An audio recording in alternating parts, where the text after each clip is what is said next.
Hola, mi nombre es Jorge Góes Ortiz, soy debatiente por la Pontificia Universidad Católica del Perú y en esta ocasión daré un taller acerca de discursos de extensión.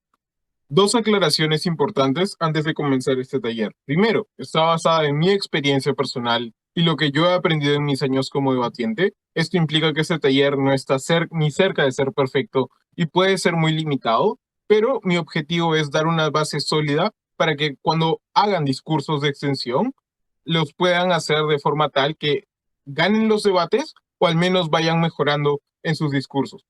Y lo segundo es que este taller también está basado en cosas que yo he aprendido de otros debatientes y de otros talleres. Entonces, a medida que los vaya utilizando, los iré citando para que puedan ir a revisarlos y al final del taller tengo un slide donde pueden ver las fuentes que he utilizado o material que recomiendo revisar. Entonces, la estructura del taller va a estar dividida en cuatro partes. Uno, introducción. Dos, hablaré del prep time. Tres, hablaré de contenido. Y cuatro, hablaré de estrategias y ponderaciones que pueden utilizar para ganar. Lo primero, hay tres preguntas centrales para este taller. ¿Qué es una extensión? ¿Cómo hago una extensión? ¿Y cómo gano con la extensión que he hecho? A medida que vaya progresando en el taller, iré explicando cada pregunta más a detalle. Lo segundo es que hay dos errores comunes que suelo ver en la gente cuando extiende y son los siguientes. Primero, que la extensión está fuera de Clash o parece estar fuera de Clash, es decir, que el material, el análisis o lo que sea que hayan traído contenido como cámara baja no está entrando al debate. Es decir, no está haciendo engagement con los otros equipos, está saliéndose de las métricas o los encuadres que han planteado las otras cámaras y eso está dificultando que los chairs entiendan la extensión o vean cómo responde de forma significativa a los problemas que se han dado dentro del debate.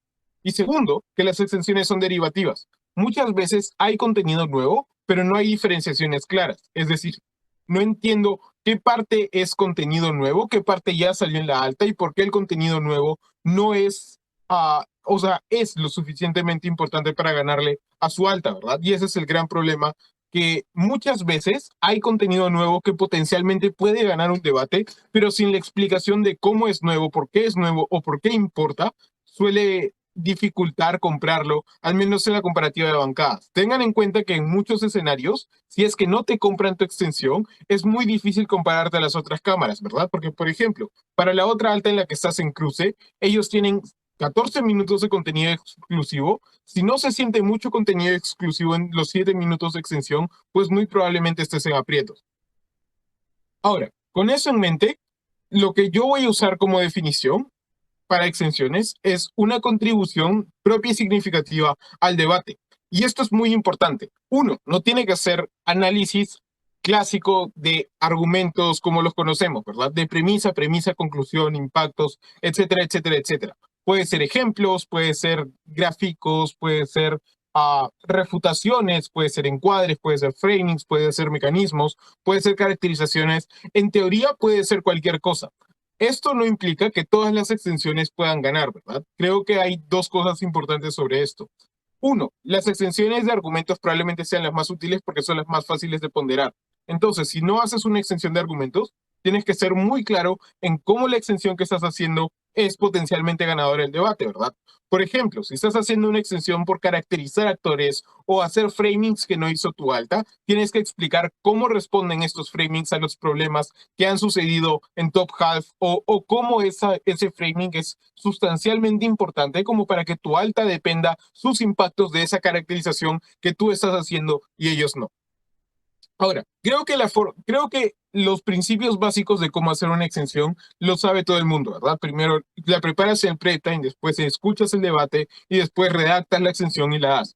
Ahora, eso no quiere decir que los detalles y las formas más eficientes de hacer cada uno de esos tres pasos sean conocidos por todos. Y eso lo puedo notar. Muchas veces siento que los equipos salen del pre-time teniendo claros los argumentos intuitivos. El problema es que son cámaras bajas. Entonces sale su alta, desarrolla el argumento intuitivo, les deja nada para extender y terminan muriendo en esa ronda o sacando menos puntaje del que hubieran sacado si hubieran hecho su prep time de forma más efectiva. Ahora, ¿cómo ganar con tu extensión? Y acá esto es los principios y la base sólida que va a ser necesaria para que entiendan el resto del taller. Y es primero un tema de mentalidad. Tu extensión parte de una mentalidad muy particular que debes tener desde el momento que lanzan la moción, que es pensar como cámara baja y quitarte como la costumbre de pensar en el debate del mismo modo, tanto si fueras alta como si fueras baja, porque eso es lo que impide que muchos equipos ganen o sean efectivos cuando extienden. ¿A qué me refiero con esto? Por ejemplo, cuando entras al debate siendo baja, no solamente tienes que preocuparte de qué argumentos utilizar o qué análisis probablemente sea importante dentro de este debate, sino tienes que tener en cuenta factores que tu alta no tiene que tener en cuenta. Por ejemplo, ¿qué van a decir arriba? Por ejemplo, ¿qué cosas probablemente dejen las altas libres para extender y puedes entrar por ahí? Por ejemplo, ¿qué caracterizaciones puedes utilizar para ganarle al caso intuitivo, que es probablemente el que salga arriba? Entonces, esa clase de cosas dependen de que estés preparado para pensarlas de forma preventiva. Porque muchas veces los equipos entran al prep time, preparan el caso intuitivo y luego llega el debate, les queman eso y no tienen una estrategia clara o tienen que improvisar la estrategia en el momento con lo que se les ocurre, ¿verdad? Si, por ejemplo, les dejaron una caracterización, van a tener que, en medio del debate, pensar cómo hacerla su extensión. Idealmente eso no debe suceder. Deberían estar preparados para el escenario probable, ¿verdad? Y siendo cámaras bajas, la ley de Murphy es especialmente importante. Si crees que un argumento puede ser quemado por la alta, asume que va a ser quemado por la alta, ¿verdad? No lo descartes, probablemente sea bueno tenerlo anotado y si es muy intuitivo, probablemente las premisas básicas también, pero siempre asume que eso probablemente te lo queme. Entonces, ve pensando qué otras cosas puedes extender, qué caracterizaciones puedes hacer mucho más profundas o qué encuadres pueden ser relevantes para tu caso, además de más argumentos y mecanización y todo lo demás. Entonces, primero, ¿tiene que ser algo radicalmente nuevo? No, no tiene que serlo, ¿verdad? Esa idea de hay que darle un giro al debate murió en el 2016 y gracias a Dios por eso. No necesitas darle un giro al debate para ganar. Lo que necesitas es contribuir de forma significativa a lo que está sucediendo en el debate. Esto puede verse como, por ejemplo, llenar el caso de tu alta a través de mecanismos nuevos y análisis más profundo, que es estrictamente hablando el mismo caso, pero la forma de probarlo es distinta. Entonces, lo que tienes que venderle al panel es que esa nueva forma de probar el caso es la que debería ser tomada en cuenta y es la que va a ganar el debate. Segundo, tengo que seguir lo que ya dijo mi alta y acá hay una aclaración muy importante respecto al tema de acuchillamiento. No seguir el caso de tu alta no necesariamente es acuchillar. ¿A qué me refiero con esto? Acuchillar suele ser directamente contradecir lo que ya dijeron arriba. Por ejemplo, si arriba dijeron, oh, China tiene el interés X y luego sales en tu extensión y dices, no, China no tiene el interés X, por el contrario, odia X o algo por el estilo, ahí estás acuchillando. Si haces otra cosa que es radicalmente distinta, que es desencuadrar o explicar cómo las altas fallan en reconocer los puntos importantes, no necesariamente estás acuchillando, pero sí estás dando una nueva visión al debate. Si explicas, ok, a China le puede importar X, pero le importa mucho menos que Y por tres razones y tres razones más por las cuales Y es lo más importante en el debate, no estás siguiendo el caso de tu alta, pero no necesariamente les estás acuchillando. Y tercero, algo que deben estar pensando constantemente, más aún si son extensión, es quién va ganando el debate. Porque, y la forma de verlo es bastante simple. Si le ganas a quien va ganando antes de ti, probablemente ganes el debate, ¿verdad? Porque esa persona ya le iba ganando a la otra alta, y si es la baja, probablemente ya le iba ganando a ambas altas. Entonces, para tu discurso, tu principal objetivo debería ser siempre ganarle al equipo más fuerte de la sala en la mayoría de escenarios. Obviamente hay casos donde eso es muy difícil, ¿verdad? Donde probablemente una alta era mucho mejor que tú y hizo un caso que sientes que no vas a poder refutar en 7 minutos o no se te ocurre cómo. Es normal y más bien es aceptable y yo diría que es muy estratégico a veces enfocarte en sacar los 2 puntos que puedes sacar en esa ronda o incluso en las rondas eliminatorias no necesitas quedar primero para pasar de semis a final o de cuartos a semis, ¿verdad? Con un segundo basta. Entonces, si tu estrategia es ganarle a los otros equipos que están en sala, menos a quien probablemente pase seguro, pues adelante, porque eso al fin y al cabo te va a llevar a la final o semifinal. Ahora, una analogía que suele ser muy útil para entender los discursos de extensión es con los discursos de vice y vicelíder de oposición, porque estrictamente hablando hacen lo mismo. El primer ministro sale, después sale el viceprimer ministro y explica todo lo que probablemente el primer ministro no pudo hacer, rellena los huecos, soluciona los errores, arregla las cosas que quedaron abstractas o no muy claras y con eso trata de ganarle a la otra alta, ¿verdad? Lo que haces como extensión es básicamente lo mismo, pero con una diferencia central. que es no solamente tienes que llenar esos huecos, correcciones y todo lo demás, sino también explicar cómo lo estás haciendo y por qué es importante que lo hagas, porque si no tu bancada no podría ganar este debate. Entonces, si piensas como vice, el siguiente paso es reconocer qué cosas estás haciendo como vice para ganar, ¿verdad? Por ejemplo, estoy llenando este argumento a través de dos mecanismos y esos mecanismos son centrales para poder comprarlo en la totalidad o para que este argumento pueda ser comparativo respecto al caso de alta de oposición o baja de oposición o lo que sea. Ahora, lo segundo, y esto es importante para terminar con la parte de introducción, es que hay una diferencia muy importante cuando eres baja, que es, debes ser explícito con las diferencias entre tu alta y tú. Debes ponderar y debes diferenciarte. Esto implica que muchas veces el discurso no se acaba con explicar, mecanizar, impactar y todo lo demás, sino con un paso extra que yo creo y soy fuerte partidario de que debería salir desde la extensión, que son las diferenciaciones y las ponderaciones contra tu alta. Lo ideal en la mayoría de debates es que cuando tú hayas terminado tus 7 minutos de extensión, el chair esté seguro de que tú ganas y seguro de cuáles son las diferencias entre alta de gobierno, baja de gobierno o entre alta de OPO y baja de OPO. Esto implica que debes explicar qué huecos está llenando, qué problemas había en altas, qué problemas tenía tu alta y cómo los estás solucionando. E incluso si es que no tenían problemas porque hicieron un buen trabajo, cómo tu extensión debe ser ponderada por sobre el de tu cámara alta. Ahora, la segunda parte de este taller acerca de pre-time y ponderación. Preparación, perdón. Esto ya lo adelantaba desde la introducción, pero es importante. No son solo 15 minutos para preparar un caso y pensar en argumentos, sino más aún cuando eres una cámara baja. Las preguntas fundamentales que deberías estarte haciendo son, primero, ¿qué pasará en este debate? Segundo, ¿qué cargas tiene cada cámara? Tercero, ¿qué debemos hacer específicamente para ganar? Y acá es algo central. No solamente debes probar el caso intuitivo, sino debes ir más allá, porque en la mayoría de casos el caso intuitivo va a morir arriba. Debes saber qué cosas específicamente debe hacer cada lado para ganar el debate y estar preparado para hacerlo mejor que tu alta. Si, por ejemplo, es una moción de prohibir, no basta con que pruebes que una cosa es mala y que el Estado por eso debe hacer algo, sino tienes que probar que es lo suficientemente mala como para prohibirla, ¿verdad? Porque si no va a salir oposición y te va a decir, oh, es mala, pero podemos regularla y ahí hay menos daños. Entonces, si tu alta no ha aprobado eso, debes estar preparado para hacer específicamente eso y demostrar cómo hay una urgencia y cómo hay un deber del Estado en prohibir lo que sea que estás prohibiendo. Y por último, ¿qué material es fundamental para la estrategia, verdad? Tu prep time no debería ser argumento, argumento, argumento, mecanismo, mecanismo, mecanismo, y luego salir y rezar a Dios para que no te queme. Sino deberías tener una estrategia incluso antes de salir. Esto se ve como, por ejemplo, si este debate tiene dos lados, uno moral y uno consecuencialista, deberías estar preparado para que altas quemen el consecuencialista y tú puedas entrar por el caso moral y desencuadrarlos. O el inverso, que si altas queman en la parte moral, tú quemar la parte consecuencialista. Entonces, con esa estrategia en mente, ahí es donde recién empiezas a argumentar y mecanizar. Si vas a irte por el lado moral o estás preparando dos extensiones, una moral y una práctica, ahí qué material es fundamental para la estrategia, ¿verdad? Probablemente para la parte moral tengas que probar muy bien tus principios y analizarlos de forma profunda como para que sean ponderables versus argumentos utilitarios. Y si es una parte consecuencialista, probablemente necesites mecanismos muy finos y mucho más desarrollados de los que trajo tu cámara alta para poder ganarles en la comparativa.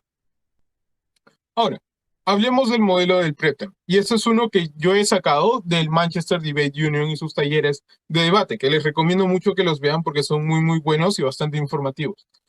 Este modelo no es mío, lo que yo he hecho es adaptarlo a cámaras bajas para poder explicar cómo hacer un Preptem efectivo y tener una base para hacerlo. Entonces, hay tres bases fundamentales antes del esquema de Preptem. Lo primero es escuchar con mucho cuidado la moción. Lo último que quieres hacer es leerla mal, hacer 15 minutos de Preptem en vano y luego darte cuenta que la habías entendido mal. Lo segundo que quieres hacer es tomarte unos minutos o un tiempo, más que nada, para pensar en argumentos por tu lado y luego conversarlos con tu pareja. Esto creo que es un tip que da Javier de la Puerta en su taller de estrategias avanzadas y me parece muy bueno. ¿Por qué? No necesariamente tienen que ser 2 minutos, 1 minuto, depende más de tu pareja y tú, pero lo importante es que cada uno piense por su lado y luego empiecen a discutir.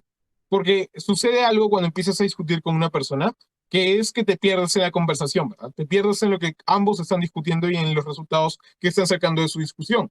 Pero muchas veces hay argumentos, hay análisis, hay cosas que solo pensarías tú mismo si estás concentrándote tú en tus propios pensamientos y luego después empiezas a hablar con tu pareja. Entonces, para evitar eso, que es visión de túnel, lo ideal es tomarse un tiempo por separado y después empezar a discutir. Y lo tercero, que lo vengo repitiendo y nunca va a dejar de ser importante, piensa como baja, no como alta. Ahora, la primera parte del prepten debería ser siempre aclaraciones y las cosas fundamentales si es que no están completamente claras. ¿Qué tipo de emoción es? ¿Cómo está fraseada? ¿Qué analogías, casos o modelos concretos tengo para utilizarla? ¿Qué modelo contrafáctico y todo lo demás dependiendo de la emoción? Noten que esto es importante para tener claridad de ese punto en adelante durante el prepten, ¿verdad? Si es una emoción de prohibir, tienes claro qué tienes que hacer para ganarla, entonces puedes hacer el resto de pasos con mayor facilidad. Si es una moción política que te pide un modelo, probablemente tengas que pensar qué modelos van a sacar las altas y cómo va a darse el debate dependiendo de qué modelo elija. Si es, por ejemplo, una moción donde necesitas un ejemplo concreto para imaginarte cómo se vería en la realidad. Por ejemplo, un debate de zonas económicas especiales en partes del mundo distintas como África o como América Latina, lo que probablemente necesitas es entender cómo funciona el modelo de Hong Kong o de Macao y después empezar a pensar cómo se aplicaría ese modelo en otras partes del mundo y por ende si es bueno o malo. Entonces, el segundo paso es pensar en las otras cámaras. Y a diferencia de cámara alta de gobierno, cámara alta de oposición, que solamente tienen que pensar por un tiempito a qué iría o por qué iría gobierno, tu trabajo va más allá. No es solamente cuál es el caso intuitivo del otro lado, sino cuál es tu caso intuitivo y qué probablemente te quemen en el debate, ¿verdad? ¿Qué van a sacar las altas? ¿Qué problemas van a tener, van a sacar las altas? ¿Qué caracterizaciones son importantes y pueden hacer ellos o pueden olvidarse de hacer? Y cómo ganar con cada una de esas caracterizaciones. Por ejemplo, en los debates de RI, no solamente ganas haciendo el argumento intuitivo, sino muchas veces necesitas caracterizaciones de los actores particulares para poder ganar. Entonces, pensar qué caracterizaciones probablemente hagan altas, qué cosas probablemente se les olviden y cómo puedes entrar tú con esas caracterizaciones es central y es importante porque probablemente así es como vas a ganar esa ronda. Entonces, y acá es importante, además de las altas, igual tienes que pensar en el caso de la oposición. Y algo que recomiendo mucho es siempre pensar en el mejor caso posible. No hagas lo de esperar y decir, ok, mi alta, o ok, la otra alta probablemente no haga el caso tan bueno, probablemente comete esos errores, sino muchas veces lo ideal es pensar cuál es el mejor caso posible, qué haría yo en su lugar y cómo puedo responder ese caso de forma efectiva. Esto implica lo siguiente, incluso si la alta no hace el mejor caso, si tus respuestas son suficientemente buenas para ganarle, pues probablemente le ganes de todos modos. Y en el escenario donde sí haga el mejor caso posible y sí haga un buen caso, vas a estar preparado y no vas a tener que pensar de forma desesperada cómo responderlo durante la ronda. La tercera parte son los choques, y esto es pensar cómo va a darse el debate, qué cosas van a chocar y cómo romper o cómo solucionar cada uno de esos choques, ¿verdad? ¿Qué es lo más importante? Principios, consecuencias, actores vulnerables versus sociedad en general, etcétera. ¿Qué importa más? ¿Qué caracterizaciones chocan directamente, verdad? Si, por ejemplo, es una moción como la de Semis de la idea, que era esta Cámara considera que la creación de zonas económicas especiales en China continental está dentro de los intereses del pueblo chino, probablemente la caracterización más importante del debate y la que más duro choque es qué le interesa a las personas, qué le interesa al pueblo chino y por qué debería ganar cada uno de los lados. Después, ¿por qué esas caracterizaciones importan? ¿Qué análisis choca? ¿Por qué gana a mi lado? Etcétera, etcétera, etcétera. Lo ideal es ir previniendo lo que va a suceder en el debate. Si tienes claro qué cosas van a chocar, tienes claro cómo solucionar esos choques. Si probablemente alta de gobierno se beneficie por un caso consecuencialista y alta de oposición se beneficie por un caso de principios, saber cómo ponderar cada uno de los casos o cómo desencuadrar cada uno de los casos es útil para ganarle a una de las altas o a ambas. Y el cuarto punto ya son los detalles, son las cosas que ya están para el final del prep time y las cosas que no necesariamente están dentro del prep time y tienen que tener en cuenta. Primero, cada moción requiere prep times distintos y tienen que ser muy flexibles. Yo recomiendo nunca tener como un modelo rígido de cómo debería ser el prep time, porque los debates son distintos y cada sala, cada ronda y cada moción son distintas. Entonces, idealmente deberías adecuarte a lo que necesitas. Si, por ejemplo, es una emoción que es muy dependiente en el modelo, necesitas invertir más tiempo pensando en modelos y pensando cómo lo van a modelar las altas y cómo tienes que responder a esos modelos. Si es, por ejemplo, una moción que necesita un contrafáctico muy claro para poder ganar, porque hay mociones que no son tan fáciles y no tienen un contrafáctico intuitivo, probablemente necesites desarrollar mucho más tiempo ahí que en cualquier otro tipo de moción. Entonces, la idea es que no tengas un prep time como hecho a rajatabla, sino uno que se adapte a lo que necesitas y se adapte a cómo funciona tu dinámica de pareja o cómo funciona el debate que tienes de frente. Lo segundo es cuestionar constantemente tu caso. Y acá hay algo muy importante. No dejes que tus sesgos saquen tus problemas a flote. Muchas veces he visto equipos que pierden porque pensaron un caso, pero no pensaron que tenían sesgos que hacían que ese caso se vea más bueno de lo que en realidad era. Por ejemplo, en el Mundial de Mujeres y Disidencias de Género en inglés, en la final era una moción como esta Cámara lamenta la demonización del capitalismo en círculos progresistas o algo por el estilo. Entonces, el problema de las altas fue que asumieron que el capitalismo era malo, porque su sesgo político les llevaba a creer que efectivamente era malo. Entonces, lo que importaba más era cómo utilizarlo, cómo combatirlo, etcétera, etcétera, etcétera. Lo que hizo Cámara Baja de Gobierno y que terminó ganando a esa final fue hacer algo mucho más simple, que es explicar por qué el capitalismo es bueno o es mejor que todas las alternativas. Entonces, lo que es más importante en este debate es cómo los círculos progresistas pueden tener el mejor capitalismo posible para tener los beneficios sin los drawbacks más grandes. Entonces, solo con ese encuadre ya le ganó a ambas altas que habían asumido una cosa que no habían probado. Entonces, si tu caso depende de que el capitalismo sea malo, tienes que probar. No puedes simplemente depender de que tu sesgo sea compartido por el resto de la sala y que todos sean igual de progres. Tienes que analizar y no dar por sentado cosas centrales como esa. Ahora, lo último es que nunca te olvides que es un trabajo en pareja, ¿verdad? Muchas veces se olvidan que la extensión no depende de solo una persona, sino es un trabajo de ambos. Entonces, en cualquiera de las partes de este modelo de prep time, lo que debería estar pasando es una discusión, ¿verdad? Donde tú tienes un argumento, puedes pedirle mecanismos a tu pareja, donde tu pareja piensa y tú le puedes dar caracterizaciones, framings y así generar el mejor caso posible. Entonces, nunca te olvides de eso y sé muy claro, sé muy abierto respecto a qué cosas están haciendo bien y qué cosas están haciendo mal. Si tienes que ganar y probablemente hayan puntos en la línea, no pierdas tiempo como escuchando a tu pareja cuando crees que está haciendo un argumento malo. Yo recomendaría que sean directos y le digan, mira, esto probablemente esté fuera de clash, no nos sirve, hay que enfocarnos en cosas buenas. Entonces, esa clase de cosas les ayudan no solo a ahorrar tiempo, sino a tener pre-times mucho más eficientes. Obviamente esto puede variar de debate en debate, ¿verdad? Si no tienes muy claro el caso, probablemente sea mejor dejar que tu pareja como se le ocurra lo que sea y después empezar a analizar y todo lo demás y todo lo demás. Bien, ahora un ejemplo para tener más o menos claro cómo funciona esto del pre-time en la realidad y cómo hacer una cuestión de baja.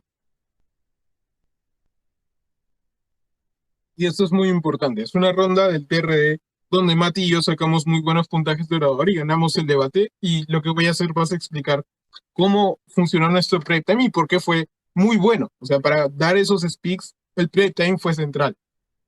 Ahora, pausen el video, lean la moción para no tener que hacerlo yo. Yo solamente voy a hablar de cómo funcionó. Entonces, lo que Mati y yo pensamos y lo primero que se nos ocurrió es que van a hacer las altas.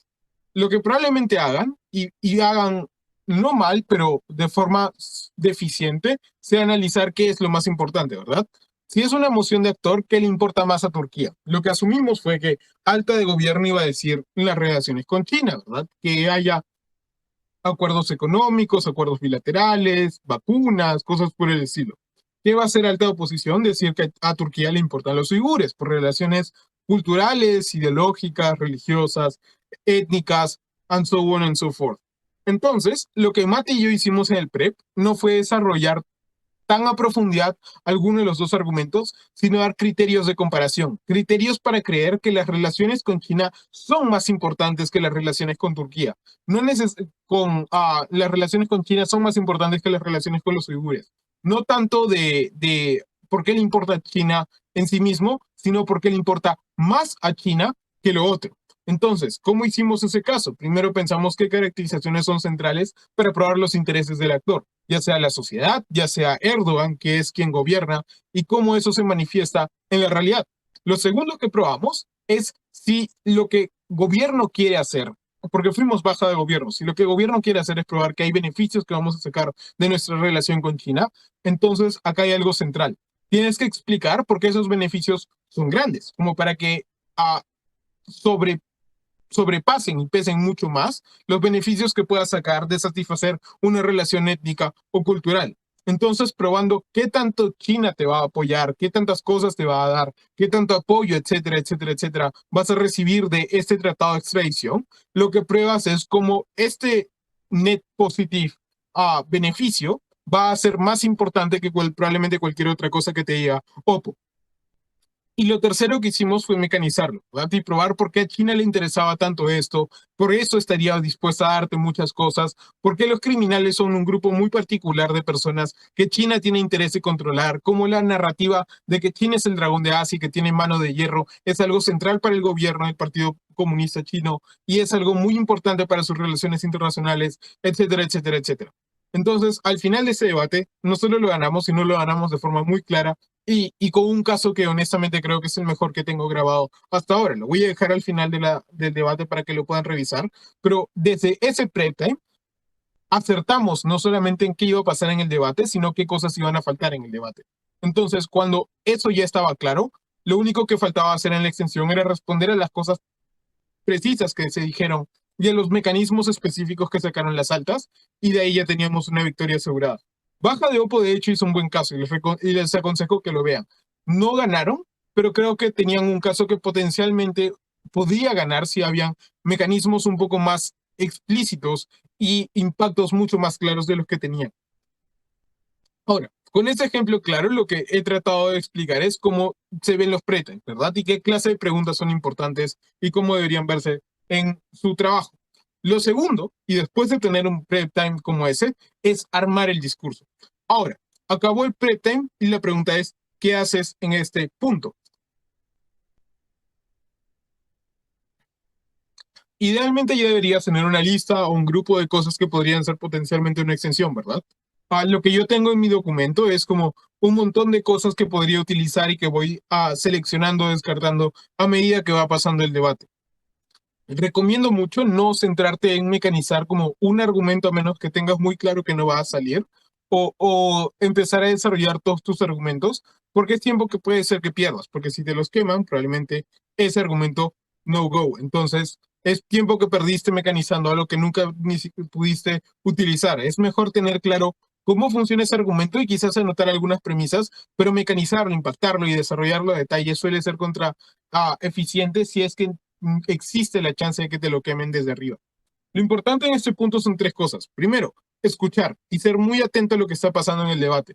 A diferencia de una cámara alta que puede esperar a que acabe el prep time, dar sus 7 minutos y luego irse y desconectarse del debate de forma literal o ponerse a divagar y dejar de prestar atención, tu trabajo es responder a los problemas del debate, ¿verdad? Eso implica que debes conocer los problemas primero y debes tener claro qué problemas hay para poder responder a ellos. O sea, tienes que prestar atención. Y no puedes desconectarte, sino más tienes que tratar de mantener la mente enfocada en el debate. Ahora, lo que yo recomiendo es escuchar con mucha más atención a los primeros discursos, porque en la mayoría de instancias, no en todas, lo más importante y como el marco general del caso va a salir en los primeros 7 minutos de cada cámara alta. Muchas veces hay hand case, muchas veces la segunda persona oradora es mejor que la primera y ahí sale el caso mejor explicado. En esos escenarios vas a tener que prestarles un poco más de atención a ellos, pero en la generalidad de casos creo que basta con los primeros discursos. Escucha bien, ¿qué cosas están probando? ¿Por dónde están yendo? ¿Qué argumentos se están utilizando? ¿Qué mecanismos precisos están usando? ¿De qué caracterizaciones y framings dependen? Para que cuando tengas que redactar tu extensión unos minutos después, tengas muy claro qué vas a responder y por dónde vas a entrar. Lo segundo es ir seleccionando, creando y descartando extensiones, ¿verdad? El prep time no es el único momento donde vas a pensar en tu caso, sino lo ideal es que lo hagas a lo largo del debate, ¿verdad? si es que las altas sacaron el argumento X, pensar que ya no lo vas a poder utilizar y probablemente ir descartándolo. O al revés, si no lo han sacado, lo puedes empezar a mecanizar y empezar a desarrollar una vez que acaban los primeros discursos o en esos momentos donde no están diciendo nada relevante y puedes darte un tiempo para escribir o redactar o lo que sea que te funcione. Y lo tercero, que recomiendo mucho y que creo que no se hace lo suficiente, es hacer POIs estratégicos. Tu pareja y tú deberían estar en constante comunicación respecto a qué puntos de información deberían hacer, o al menos deberían estar en sintonía suficiente como para que entiendan por dónde, qué extensión tienen y por dónde la pueden introducir. Entonces, ¿qué puntos recomiendo? Uno, donde le des oportunidades a las cámaras que hagan engagement, pero tengan cuidado con esto, ¿verdad? Porque si hacen un punto y luego su propia alta escucha por dónde va a ir su caso, probablemente traten de quemarlo antes de que ustedes lo puedan sacar. Lo que yo recomiendo que hagan, aunque es un poco más difícil, es hacerlo de forma estratégica, de forma táctica. Un ejemplo muy importante para esto es uno que escuché que hizo Olivia Sandberg, donde había una moción clásica, que era esta cámara quitaría como la sensación del miedo de los soldados o algo por el estilo. Su punto de información fue lo siguiente, como oposición.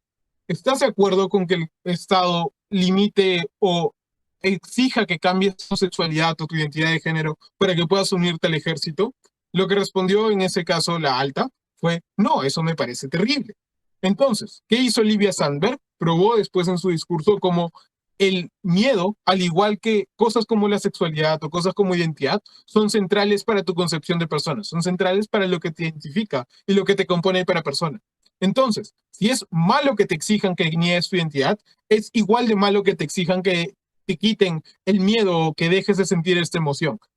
Noten que eso ya introducía su caso, ya introducía las premisas centrales y ya daba una oportunidad de engagement a la alta, pero no era explícito, ¿verdad? Y la alta tenía que pensar un poco más, entonces, por dónde va a ir el caso para poder responderlo. Entonces, no solamente estás haciendo engagement, sino lo estás haciendo de tal modo que tu alta no te puede robar el punto con mucha facilidad. Y el segundo tipo de apoyo estratégico que recomiendo es obligar a las cámaras a hacer concesiones. Por ejemplo, Bullón de Perú lo que hace constantemente es decir, me concedes que X, si la alta le dice, sí, está bien, eso es un hecho, entonces Bullón extiende por ahí utilizando eso como mecanismo.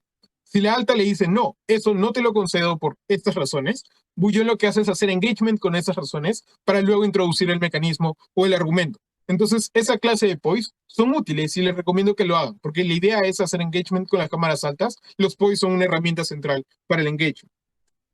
Ahora, hablemos de la estructura del discurso. El inicio. Acá hay dos herramientas que recomiendo. La primera es flagging, que es esa parte donde separa la extensión y te dice, panel 3 puntos en este discurso. 1 en principio, 2 en argumentos prácticos, 3 la ponderación central en este debate. Y empieza a desarrollar. Es útil porque te da dos cosas importantes. Uno, te da orden, te deja claro y le deja claro al panel qué es lo que vas a hacer y dónde tienen que prestar atención. Y segundo, hace que sea mucho más fácil administrar tu tiempo. Si piensas tú mismo, ok, tengo que hacer esos 3 argumentos, si sientes que se te está acabando el tiempo para el segundo, probablemente es mejor cortarlo ahí si es que no es tan importante o si no es central para el caso y comenzar para el tercero porque probablemente sea una extensión importante si es que la vas a hacer. Y lo segundo es explicar por dónde estás entrando como extensión y qué es lo que está pasando en el debate. No sé si lo han visto, es mucho más común en el circuito anglo, pero algunas personas en el circuito hispano lo hacen, que es este fraseo muy particular.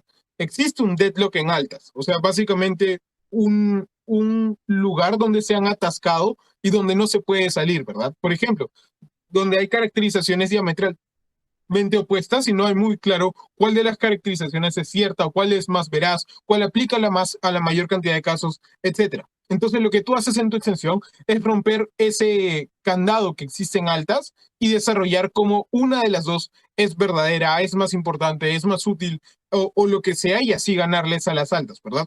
Porque si solucionas el problema más grande que tienen, ya estás solucionando lo que está pasando en el debate y por lo tanto tienes una ventaja comparativa contra el resto. O lo que puedes hacer es decir qué problemas específicos hay.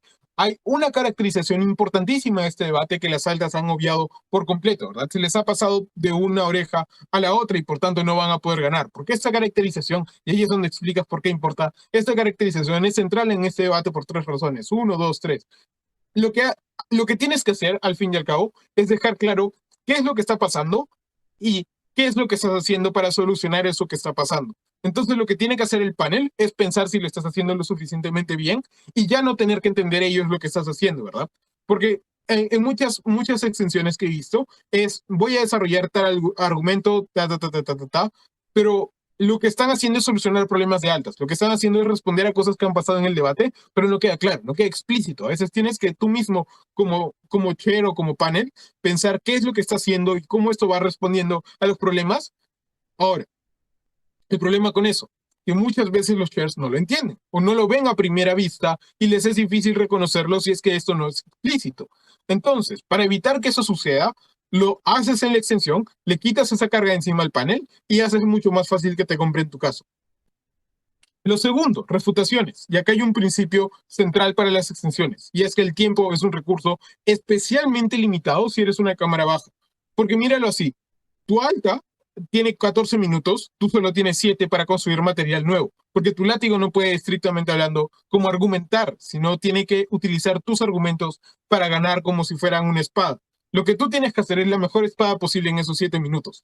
Entonces, si utilizas mucho tiempo en refutar cosas que tu látigo podría haber hecho, estás en desventaja. Si utilizas refutaciones que no eran tan importantes porque eran cosas como que estaban en la órbita del caso contrario, pero no eran cosas centrales, estás haciendo una mala espada. Entonces, tu tiempo tiene que ser utilizado de la forma más eficiente posible. Necesitas hacer refutaciones estratégicas. ¿Qué cosas son centrales en el caso de la otra alta o de las altas para su caso y cómo puedes ganar por ahí? Por ejemplo, muchas veces hay premisas que tienes que negar de forma explícita para poder introducirte al debate.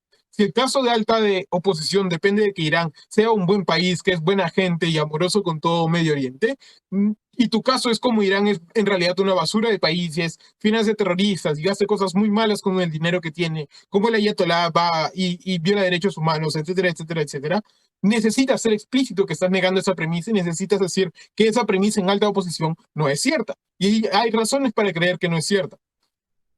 Porque esa premisa es central para ambos casos. Para ellos, que sea verdad hace que sus impactos existan. Para ti, que no sea verdad, hace que tu caso sea mejor que el de ellos. Entonces, ser preciso en tus refutaciones es extremadamente importante. Lo segundo, ¿qué respuestas son más fuertes contra los otros equipos, verdad? Si tienes tiempo limitado, no debes concentrarte solo en qué puntos vas a refutar, sino cómo van a ser tus refutaciones. ¿Qué cosas puedes utilizar para responder y cuáles son más efectivas, verdad? Si hay una cosa que solo mitiga un poco el impacto, probablemente tengas que descartarla y priorizar las cosas que pueden hacer un mejor trabajo mitigando el impacto de la otra cámara. Y por último, integra tus refutaciones. Muchas veces no necesitas hacerlo como refutación separada, sino lo puedes hacer mientras vas analizando tu caso. Si, por ejemplo, el argumento de primera oposición es cómo esto hace a las personas más libres y tu primer argumento es cómo esto no las hace más libres, puedes ser explícito cuando estés refutando. Por ejemplo, voy a explicar cómo esto no hace a las personas más libres. Esto hace engagement directamente con alta oposición en 3 niveles, 1, 2, 3, y sigues desarrollando. Entonces ya no necesitas tomar tiempo que es separado de tu argumentación, si no lo haces dentro de tu argumentación. El tercer paso es el análisis, ¿verdad? Que es el más clásico. Lo que tienes que hacer es primero priorizar. Tus extensiones que ganan el debate siempre tienen que ser las primeras en ser explicadas y las que más tiempo les designes, ¿verdad? Cómo lo mecanizas, cómo lo pruebas, todo lo demás, depende de esto, depende qué también priorices y qué también ordenes tu discurso. Lo segundo, graficar, mecanizar y diferenciar. Y acá hay algo crucial. Asegúrate que tu extensión esté probada. Lo peor que puedes hacer es mecanizar mal o no mecanizar una extensión. Porque míralo así, para poder ponderarla contra los otros casos, la extensión tiene que ser cierta o tiene que ser probable. Si no tiene ninguno de esos dos requisitos, entonces lo que tienes es una extensión vacía.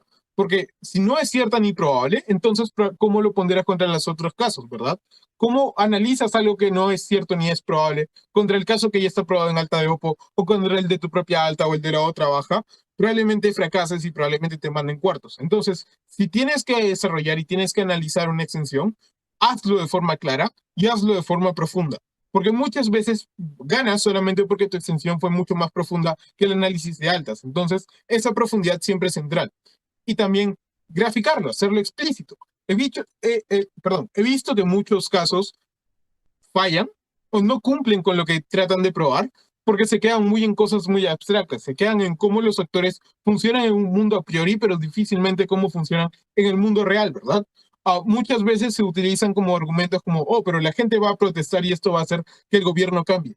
¿Por qué? O sea, ¿cómo funciona el gobierno, verdad? ¿Por qué al gobierno le interesan las protestas? ¿Cómo las protestas son efectivas, verdad? ¿Cómo la represión que puede utilizar el gobierno hace que las protestas se vuelvan más duras o consigan atención? Esa clase de cosas deben ser graficadas, deben ser explicadas a cabalidad, porque si no se quedan en argumentos vacíos. Porque si a mí me dices, oh, pero la gente puede protestar y puede detener al gobierno, me es muy poco claro hasta qué nivel y muy poco claro hasta qué punto yo puedo comprarte eso si no está bien explicado. Entonces, haciendo el paso siguiente, que es trayendo ese argumento de la abstracción de personas X y gobierno X a la realidad, a través de ejemplos, a través de análisis concreto, a través de precedentes históricos, a través de qué ha pasado en Perú, qué ha pasado en Chile, qué ha pasado en Ecuador, qué ha pasado en España, qué ha pasado en el resto del mundo y cómo las protestas han funcionado, es central para que tu caso se vuelva más persuasivo y mucho más claro para el panel. Y por último, detalles. Primero, es importante dar POIs. Por favor, si lo que están tratando de hacer es ganarle a la otra alta en cruce, lo mínimo que deben hacer es darle POIs y oportunidades para que responda. Porque, primero, si no lo hacen se ve muy mal, porque si lo que estás haciendo es diciéndole al juez cómo le estás ganando al Tadeo, ni siquiera le das oportunidades para defenderse, pues se vuelve muy difícil creerte que efectivamente lo estás logrando. Si no, probablemente no tendrías tanto miedo a darle un pollo a la otra cámara.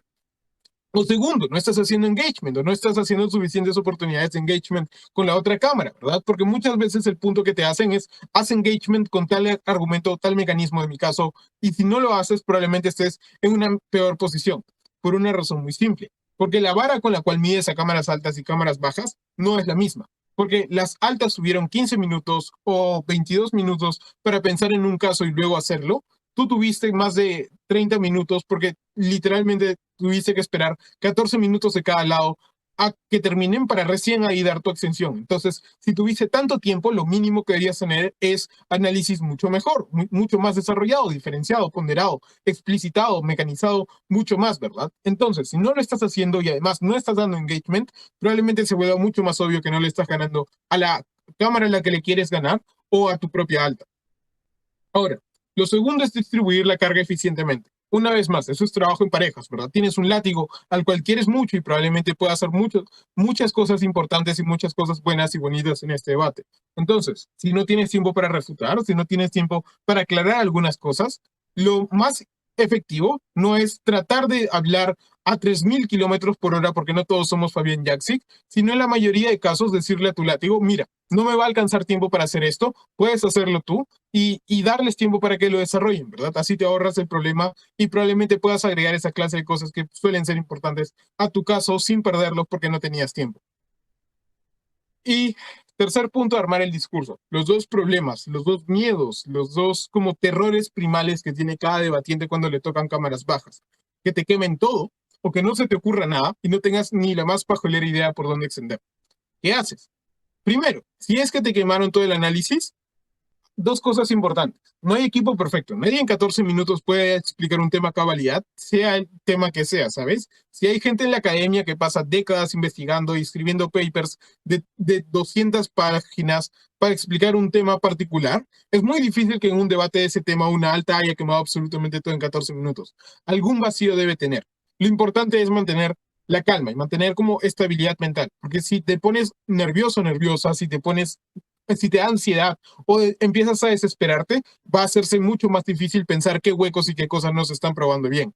Lo segundo es ser muy crítico, no dejes que tus sesgos te jueguen en contra. Así sea un muy buen equipo, muchas veces dejan cosas vacías, cosas mal probadas, cosas mal mecanizadas, cosas que están analizadas de forma mucho más superficial de lo que deberían ser en el debate. Entonces, reconocer eso es parte de pensar de forma crítica y es parte de mantener la calma y la estabilidad siendo baja y centrarte. Escucha bien, escucha con atención y ten claro qué cosas no están haciendo porque algo no están haciendo, si no sería el caso perfecto de 100 puntos en la tabla de Varsovia, cosa que nunca sucede y probablemente jamás suceda. Lo segundo es, ¿qué pasa si no se te ocurre nada?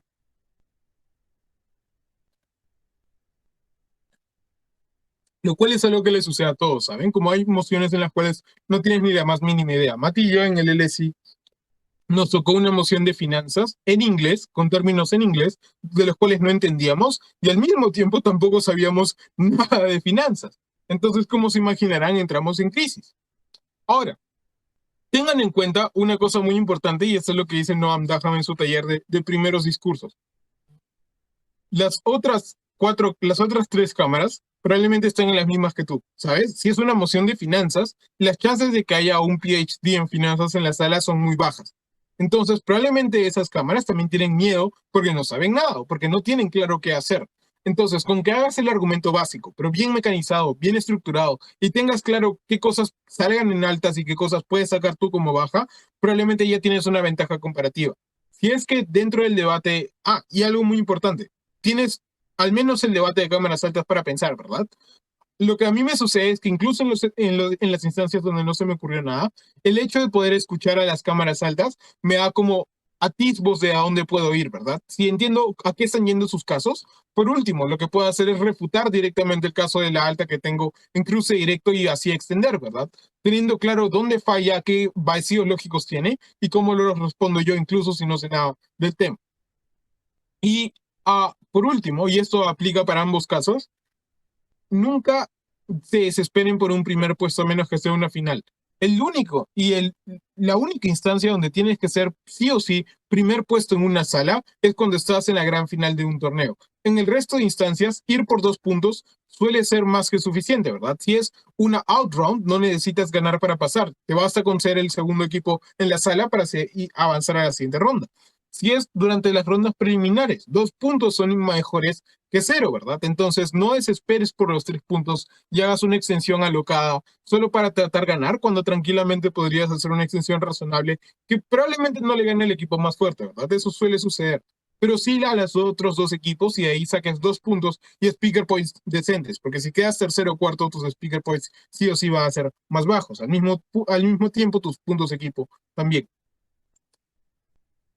Y el último punto en este taller, estrategias y herramientas de ponderación. Lo que voy a hacer va a ser hablar de 6 estrategias que suelo utilizar o creo que son muy útiles dentro de los debates. La primera es encuadrar. Y tengan en claro que muchas veces las altas debaten cosas que no deberían debatir o no son tan relevantes, ¿verdad? El ejemplo más claro, y es uno que creo que usa Shish en su taller de Super Shiny Principles, es de este debate, donde era como, esta Cámara considera que el movimiento feminista debería tomar una como posición política fuerte en las intervenciones humanitarias que se hagan en favor de no sé qué cosa, y las altas debatieron qué impacto tenía para las intervenciones que el movimiento feminista haga o no haga apoyo político, no tome una postura. Entonces lo que hizo Baja de Gobierno fue mucho más inteligente. Y es decir, mira, si el movimiento feminista sale a protestar o sale en las noticias diciendo que la invasión a Afganistán es mala, probablemente no le hagan mucho caso, ¿verdad? Y la invasión a Afganistán se dé de todos modos. Entonces, teniendo en cuenta que los efectos del movimiento feminista en esta clase de acciones son particulares, lo que tenemos que hacer es pensar dónde sí tienen efectos importantes, ¿verdad? Cómo esto afecta a su capital político, cómo afecta esto su credibilidad frente a las personas, cómo esto afecta el nivel de persuasión que puede tener frente al público promedio. Entonces, esa cosa, o sea, lo que hizo esa cámara fue desencuadrar, explicar cómo el debate en altas estaba saliendo mal y cómo debería haberse dado el debate y cómo ellos están ganando en el debate ideal, ¿verdad? Lo mismo suele suceder en muchos debates. Si, por ejemplo, altas se han enfocado en consecuencias, puedes salir tranquilamente en bajas y decir, las consecuencias dan 3/4 de lo mismo, lo que importan son los principios. Pero hagas el desencuadre que hagas, nunca, pero nunca te olvides de justificarlo. Porque no basta que digas, oh, las altas debatieron consecuencias, yo voy a hacer principios, así vamos a ganar. Tienes que explicar por qué los principios importan. ¿Por qué eso que estás haciendo como baja es importante? Y el panel tiene que comprar ese desencuadre. Porque si no, lo único que estás haciendo es tratar de cambiar lo que se está debatiendo sin hacer mucho engagement, ¿verdad? Porque el explicar por qué el desencuadre es necesario es hacer engagement, es ir contra las razones o ir contra las premisas implícitas de las altas y derribarlas. Porque si no haces eso, lo que estás haciendo es un caso completamente paralelo al debate que ya se dio. Y cualquier panel decente no debería comprarte eso. El segundo tip y estrategia que puedo dar es el análisis de actores, ¿verdad? Que es bastante intuitivo, que probablemente ya todos saben. Lo que les recomiendo es saber cuándo hacerlo y cómo hacerlo de forma más efectiva. Lo primero es matizar. Hay muchas veces donde las caracterizaciones tratan de homogeneizar grupos y tratan de decir que todos son iguales y todos tienen como los mismos intereses. Por ejemplo, Si caracterizas a las personas de un país X y dices, oh, pero todas las personas en China están felices con las zonas económicas especiales, probablemente estés haciéndolo muy mal, porque es un país de billones de personas, entonces tienes que estar muy claro en cómo hay matices dentro del país y cómo hay distintos grupos que apoyan distintas políticas y que tienen intereses contrapuestos. Lo segundo es que los debates no siempre se ganan con el argumento de minoría vulnerable, porque hay una muy mala costumbre en este circuito que es, oh, no tengo con qué extender, pues bueno, ¿cómo afecta eso a los pobres? ¿Cómo afecta esto a un grupo marginado o cosas por el estilo? Y eso suele ser poco efectivo, porque muchas veces son grupos que no son tan impactados por la moción o no son tan relevantes para la moción, a menos que sea explícitamente de ellos, donde obviamente es válido. Muchos debates no necesitan que saques el argumento de cómo afecta a la gente pobre, si es que las altas probablemente ya han tratado lo más importante. Y si lo vas a hacer, porque muchas veces es la única herramienta que te queda, hazlo de forma muy clara y de forma muy específica. No lo dejes en la generalidad de la gente pobre es importante porque es pobre y merece nuestra ayuda, sino explica cómo en el contexto del debate es un grupo especialmente afectado, es un grupo al cual tenemos una responsabilidad histórica, es un grupo que probablemente no le pase bien si no hacemos nada o nos mantenemos en inacción. Entonces, si vas a hacer análisis de actores, al mismo modo que si haces un desencuadre, justifica.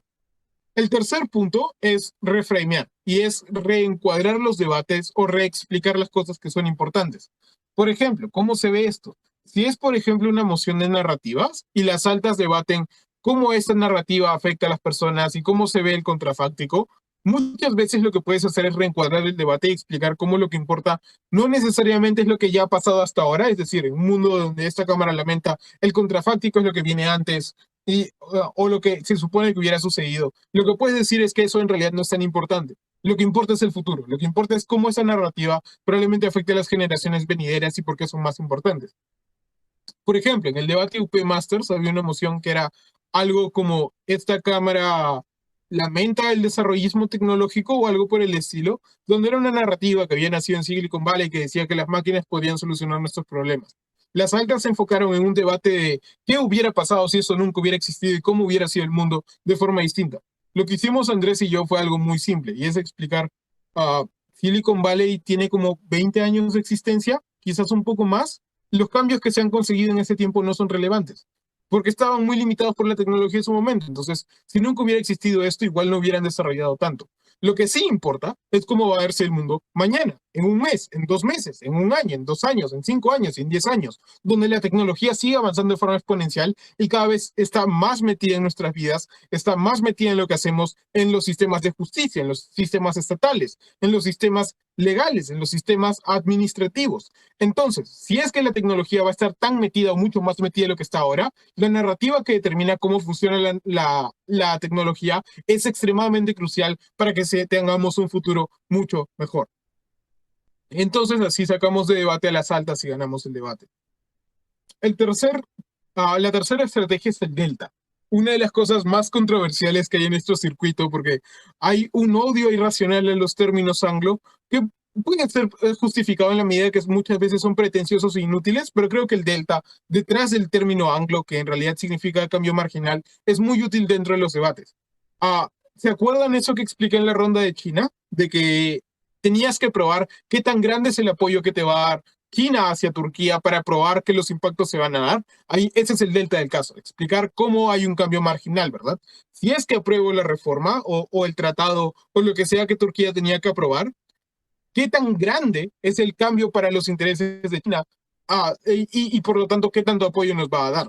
En un ejemplo más simple, si es una moción de esta Cámara como Joe Biden haría la acción X, si sale una Cámara y dice esto es malo porque Joe Biden quiere verse reelegido y si hace X va a perder votantes, ese argumento en sí mismo, sin que nadie responda, tiene una falla central al caso y es ¿qué tantos votantes pierde Joe Biden y por eso qué tanto nos importa el argumento? Porque puede perder 1, puede perder 5, puede perder 10 votantes, puede perder 100, 1 millón, 2 millones, 16 millones, o yo qué sé. Pero si no le explicas, ese argumento no es muy fácil de comprar, ¿verdad? Lo que tienes que hacer siempre con este argumento, y lo que puedes hacer si eres baja de ese equipo, es explicar el delta, y es explicar cuántos votantes va a perder Joe Biden por hacer esta acción determinada. ¿Cuántos van a ver que está haciendo esto y van a decir que no, van a oponerse directamente o algo por el estilo?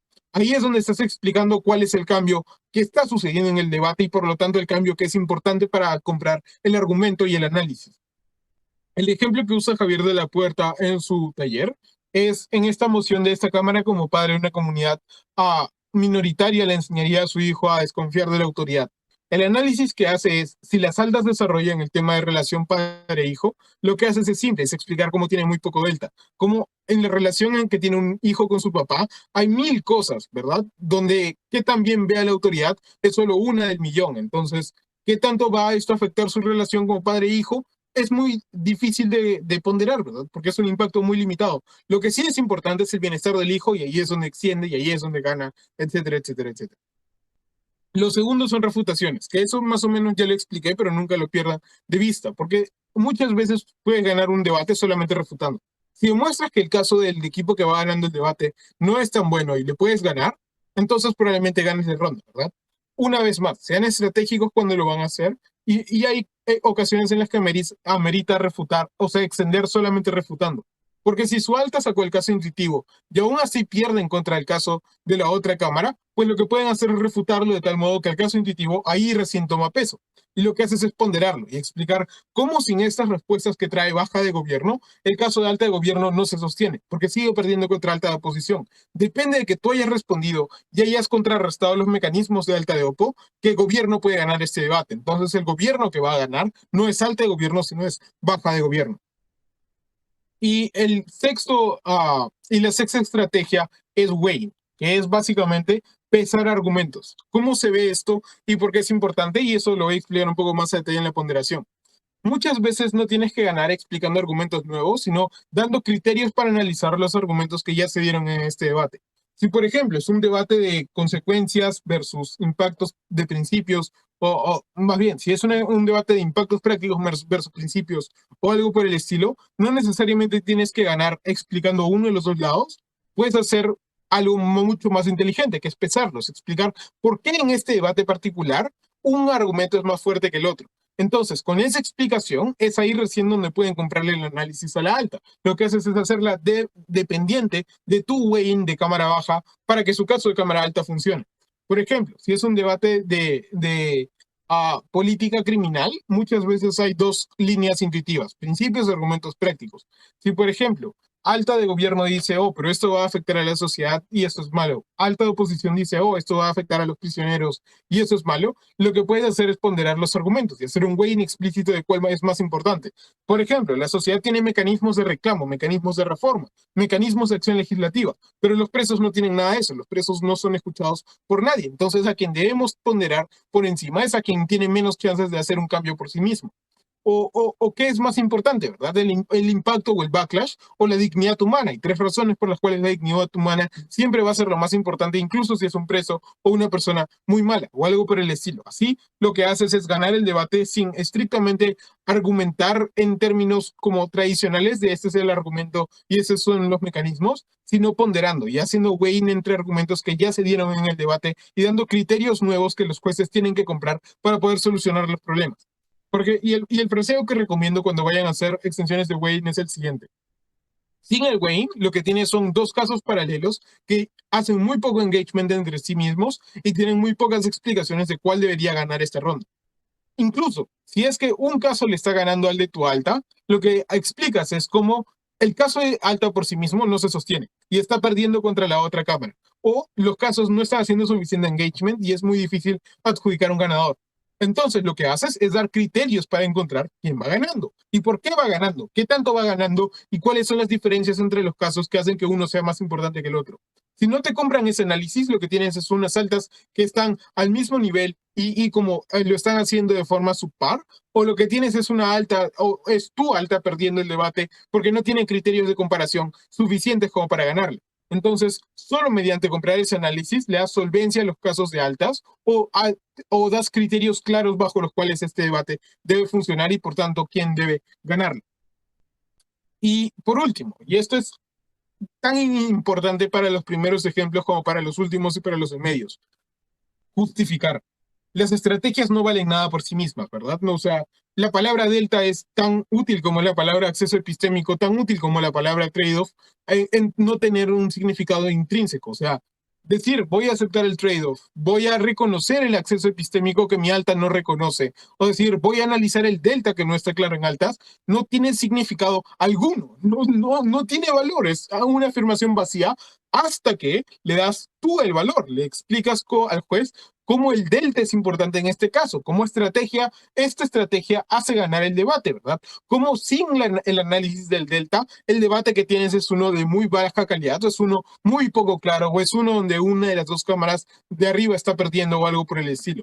Si vas a aceptar el trade-off, tienes que justificar por qué el trade-off debe aceptarse. Cómo no aceptar el trade-off genera daños significativos a cómo el debate se va a dar o algo por el estilo. Si solamente dices voy a aceptar el trade-off o voy a analizar el delta, pues no estás haciendo nada en realidad. Lo único que estás haciendo es diciendo qué vas a hacer, luego haciéndolo, pero sin tener claro cómo eso debería ganar el debate o cómo siquiera debería funcionar. Tienes que justificar.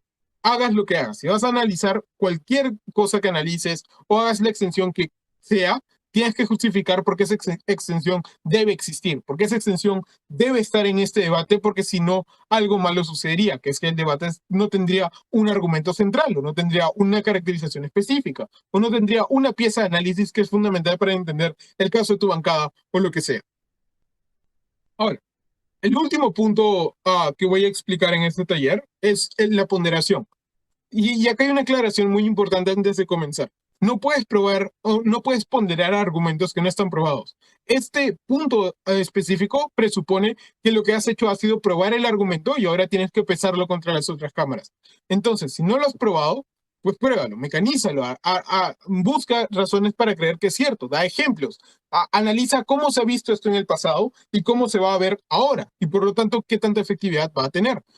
Haz todo lo posible para probarlo porque sin eso no lo puedes ponderar.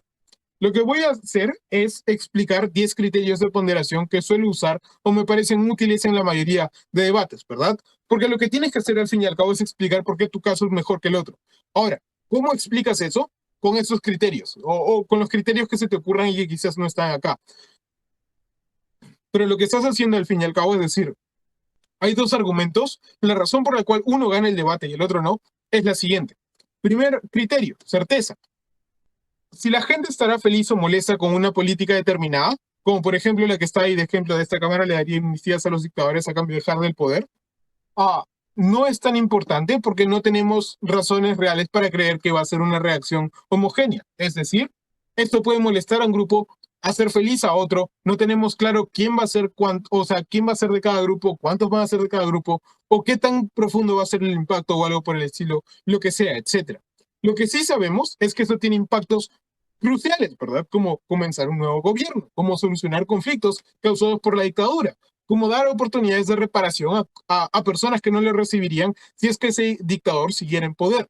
Entonces, lo que haces es efectivamente explicar cómo la certeza de un impacto de un argumento hace que sea más importante que los otros argumentos que tienen impactos inciertos.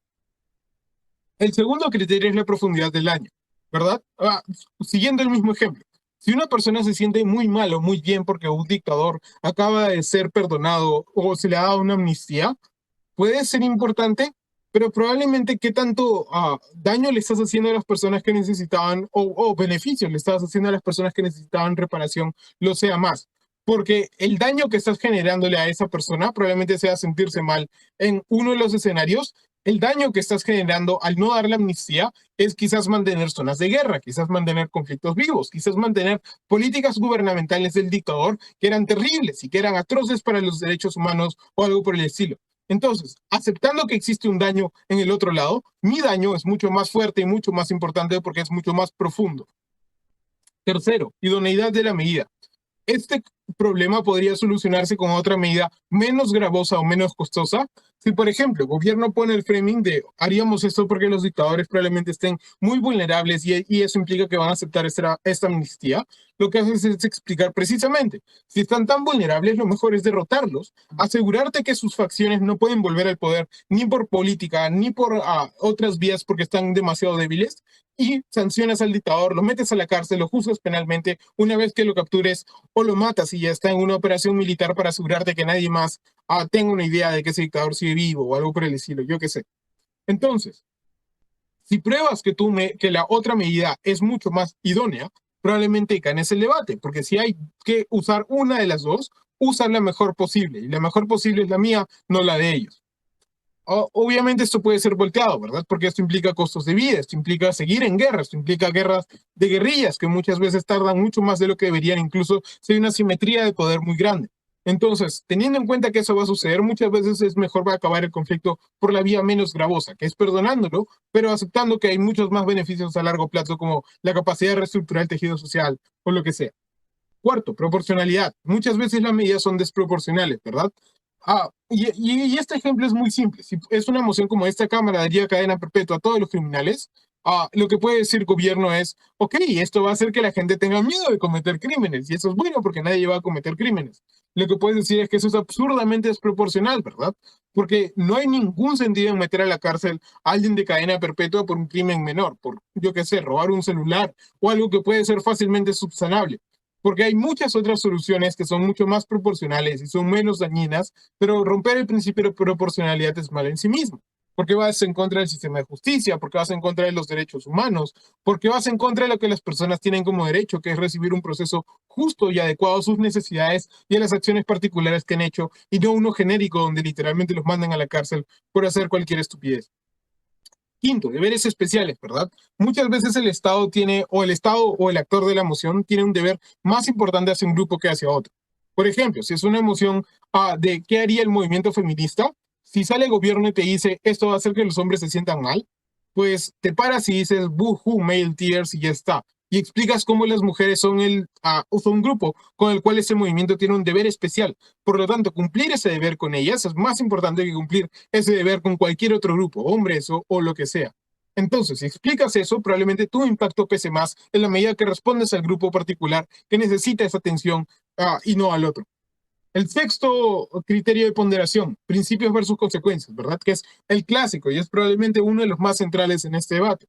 La forma en la cual adjudicas un debate es, primero, si la consecuencia es deseable, que es muchas de las cosas que se olvidan los equipos, ¿verdad? Porque no me basta decir, esta consecuencia trae cosas buenas, si lo que estás haciendo en principio es algo no deseable, ¿verdad?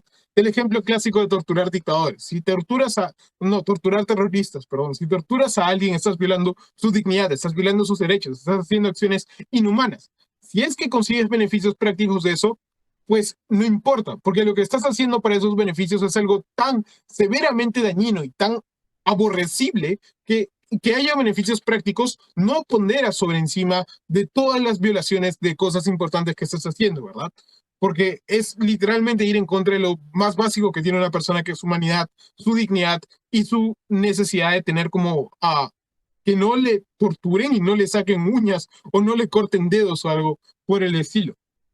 Entonces, si logras explicar que el principio es más importante que la consecuencia, probablemente ganes. Algo que recomiendo y algo que es muy útil para esta clase de ponderaciones son intuition pumps, ¿verdad? Como intuiciones y explicarlo a través de analogías. Por ejemplo, si quieres explicar que el daño es malo incluso si tiene consecuencias buenas, lo que puedes hacer es el ejemplo de la tortura, ¿verdad? Que nosotros consideramos la tortura como algo tan malo, incluso si es que tiene consecuencias buenas, como salvar vidas de las personas porque creemos que la dignidad de alguien no debe ser violada, pase lo que pase.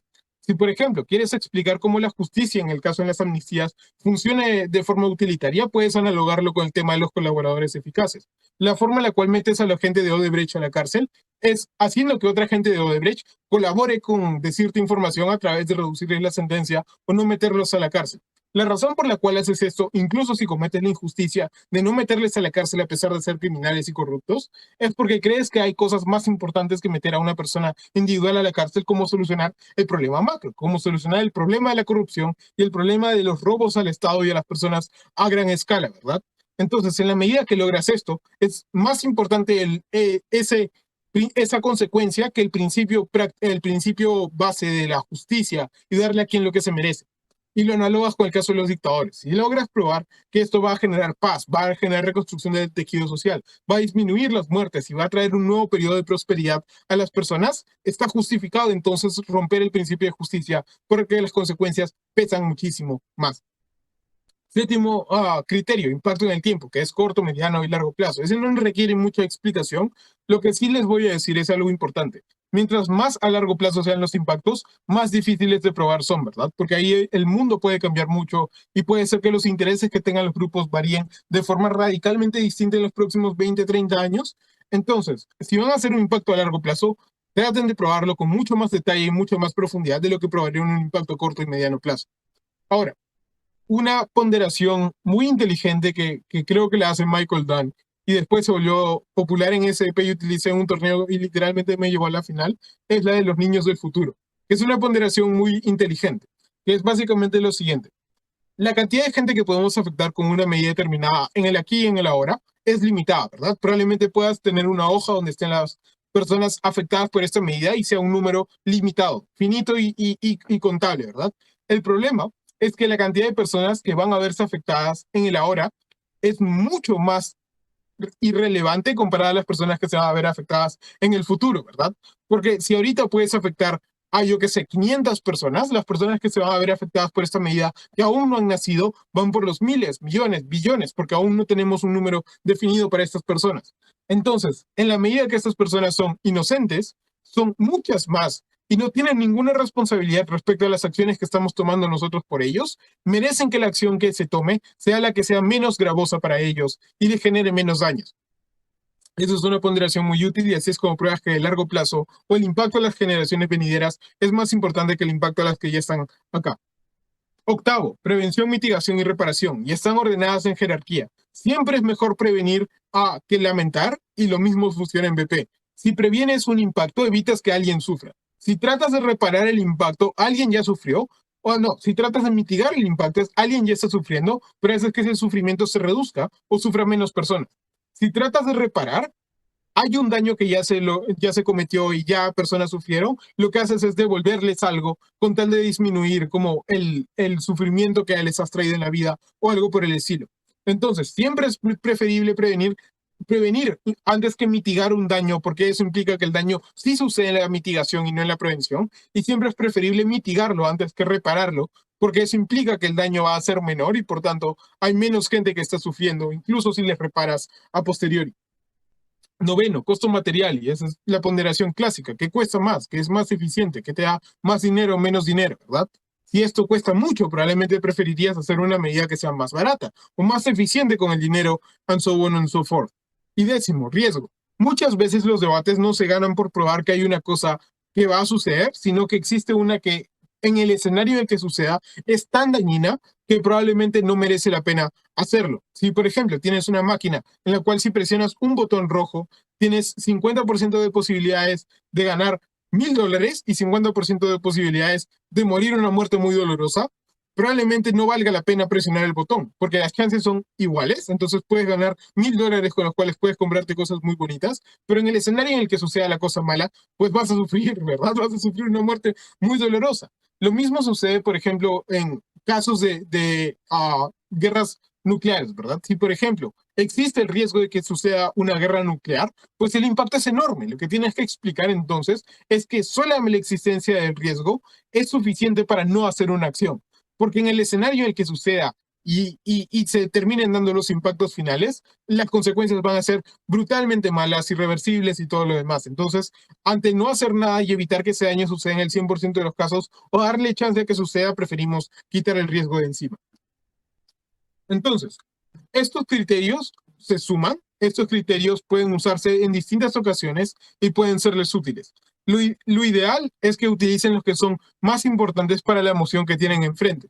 Si, por ejemplo, los criterios que más importantes les parecen son de certeza, de profundidad del daño y deberes especiales, pues háganlos y traten de explicar cómo esos criterios son importantes y hacer esas ponderaciones propias, ¿verdad? Porque muchas veces puede ganar el debate solo ponderando, explicando qué importa más para solucionar los problemas de las altas o para dar criterios al panel explícitos para adjudicar el debate que dependen de su caso y van más allá de lo que ya se ha dicho antes de ustedes.